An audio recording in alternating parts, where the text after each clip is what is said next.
আমরা আর আলাদা হতে চাই না। ওলামাই কেরাম এবং ইসলামী সমমনা ইসলামপন্থী সকলে এবারই আমরা এক হয়ে যেতে চাই। সেটা আজ থেকে সিরিয়াসলি শুরু হয়ে যাক।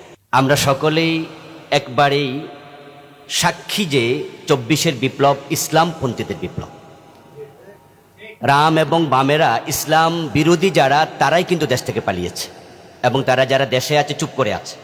তো আল্লাহ তো এবার আমাদেরকে সুযোগটা দিলেন, আমরা কেন কাজে লাগাবো না?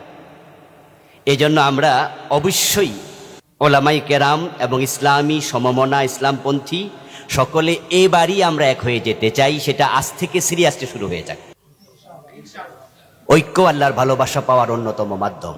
ইন্নাল্লাহা ইউহিব্বুল্লাযীনা ইউকাতিলুনা ফি সাবিলিহি সাফফা কাআন্নাহুম বুনয়ানুম মারসুস।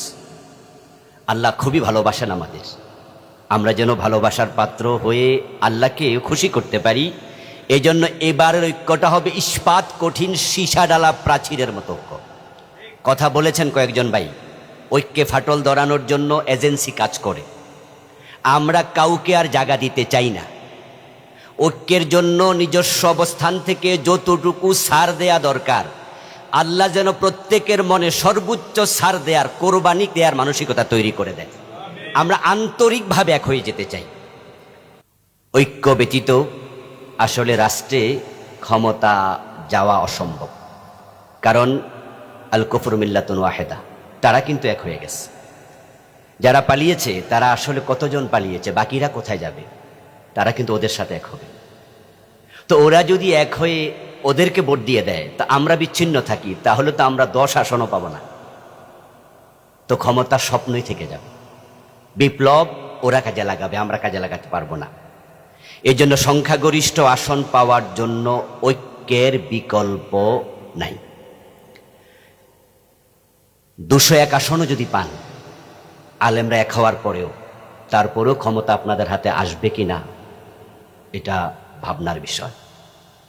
কারণ তারা আপনারা 201 আসন পাওয়ার পরও ষড়যন্ত্র করবে যেন আপনারা ক্ষমতা আসতে না পারেন। আর সে জায়গায় বিচ্ছিন্ন থেকে ক্ষমতা, এটা দিবা স্বপ্ন। এই জন্য আমরা যারা চাই যে বাংলাদেশ ইসলামের আলোকে চলুক, আমাদের ঐক্যবদ্ধ হওয়া ফরজ, এটা আবশ্যক, এটা হওয়া লাগবেই। এটা না হলে আমরা কখনো ইসলামকে ক্ষমতায় নিতে পারবো না। আরে ক্ষমতায় যাওয়ার পরেও যদি ঐক্য না থাকে, ক্ষমতা টিকতে পারবেন না। আপনাদেরকে টিকি থাকতে দেয়া হবে না। ইউরোশিয়া পারেনি, আলজেরিয়া পারেনি, মিশরে পারেনি। এবং খোঁজ নিয়ে দেখেন সেখানেও ইসলামওয়ালারা সবাই ঐক্যবদ্ধ ছিল না। মিশরে পর্যন্ত ইসলাম ক্ষমতায় গিয়েছে ইসলামওয়ালারা, তারপরও অন্য দল তাদের বিরোধিতা করেছে, সুযোগ কাজে লাগিয়েছে অন্যরা। এজন্য ঐক্যের কোনো বিকল্প নেই। আন্তরিকতা, ছাড় দেওয়ার মানসিকতা, ইখতিলাফি মাসআলা নিয়ে আলোচনা যত কম করা যায়, প্রয়োজনে মজলিসে শুরা তৈরি করে এরপরও আমরা সব আলেম একসাথে হতে চাই। আল্লাহ তৌফিক দাও। আয়োজকদেরকে ধন্যবাদ জানিয়ে শেষ করছি। আসসালামু আলাইকুম ওয়া রাহমাতুল্লাহ।